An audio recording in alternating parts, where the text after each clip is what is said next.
Welcome to Film Pulse Movies. Today, we'll dive into the story of this movie and also take a look at the cast and crew who worked on it. But before we begin, make sure to subscribe to our channel so you never miss an update. Now, let's get into the video.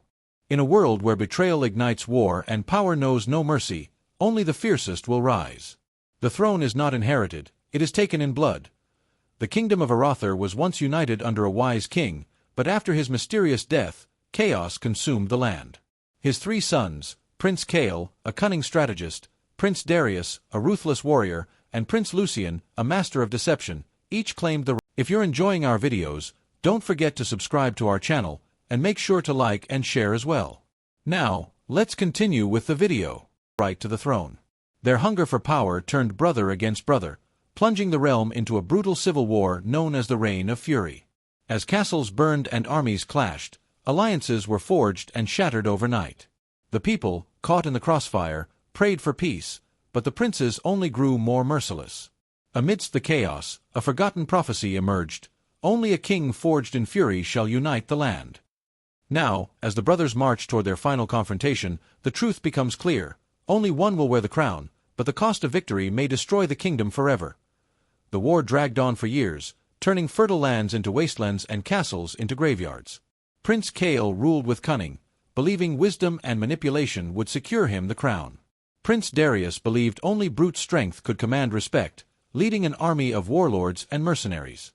Meanwhile, Prince Lucian thrived in the shadows, sowing betrayal and using assassins to weaken both of his brothers. But as their fury consumed the kingdom, a new enemy rose from beyond Arothar's borders: the Dominion, a ruthless empire that thrived on the weakness of others. Sensing opportunity, they prepared to invade a kingdom already torn apart. The princes, blinded by hatred, failed to see the storm gathering outside their gates. Villages were raided, soldiers were slaughtered, and the people cried out for salvation. Only then did whispers of the ancient prophecy return, telling of a hidden heir, born not of bloodline but of destiny, a warrior who would rise from the... If you're enjoying our videos, don't forget to subscribe to our channel, and make sure to like and share as well. Now, let's continue with the video. Ashes of the kingdoms suffering to unite the land. In the final act of fury, the princes' armies clashed in a massive battle, shaking the very foundations of Arothar. Betrayal, sacrifice, and vengeance unfolded as the prophecy began to reveal itself. The question remained: would the heir of destiny emerge to end the bloodshed, or would Arothar be lost forever, becoming nothing but ruins under the shadow of war? As the civil war intensified, spies whispered secrets into enemy ears, and whole armies turned sides overnight. Prince Kael's brilliance on the battlefield began to falter as his allies betrayed him. Prince Darius, though mighty, grew reckless. His lust for battle often blinded him to hidden traps. Lucian, ever the schemer, poisoned both trust and blood, but the more lies he spread, the more enemies he made. Meanwhile, in the forgotten outskirts of the kingdom, a young warrior named Eric was rising. Orphaned by the war, he carried a mysterious birthmark shaped like the crown of Arothar. Guided by an old seer, Eric learned that he was the child of prophecy, destined not by royal blood, but by the will of fate itself.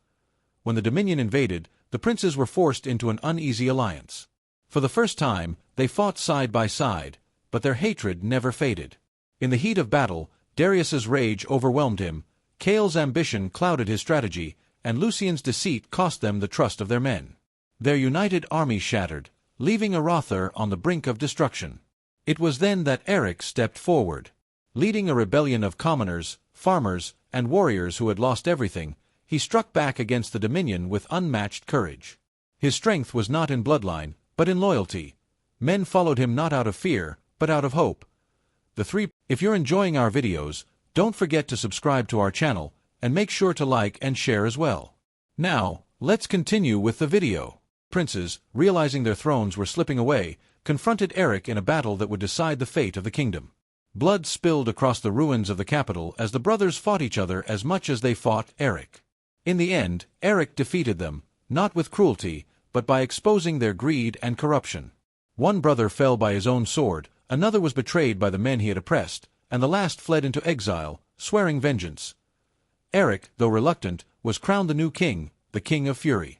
His fury was not one of hatred, but of justice, a burning will to rebuild what the princes had destroyed. Under his reign, Arothar rose from ashes, stronger and more united than ever.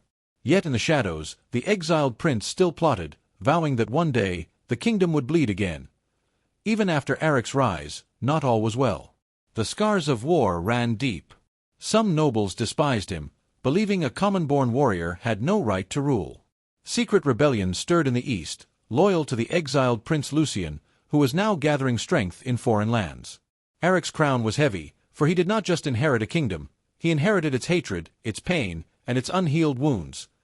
The seer revealed that the prophecy of the King of Fury had a darker meaning. The one destined to unite the kingdom would also face a trial that could consume him in rage.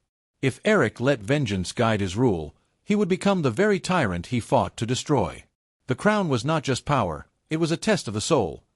Meanwhile, Lucian, master of deception, struck an alliance with the Dominion. He promised them gold, land, and vengeance if they helped him reclaim the throne. With their armies and his cunning, he formed a new legion, the Black Crown. Their banners carried both a Rother symbol and the Dominion's mark, a chilling reminder that betrayal often comes from within. Years later, war erupted again. Eric now had to defend his throne not just with swords, but with diplomacy, loyalty, and sacrifice. His fury burned against Lucian's treachery, but he had to restrain it, lest he fall to the darkness of prophecy. As kingdoms clashed and destinies collided, the battle for Rother became not just about who wore the crown, but about what kind of king the land truly needed. The story closed with Lucian escaping death once more, leaving the world to wonder, had the cycle of fury truly ended, or was it only beginning again? The legend of the Kings of Fury lived on, not just as history, but as a warning that power and rage are a crown few can carry without breaking.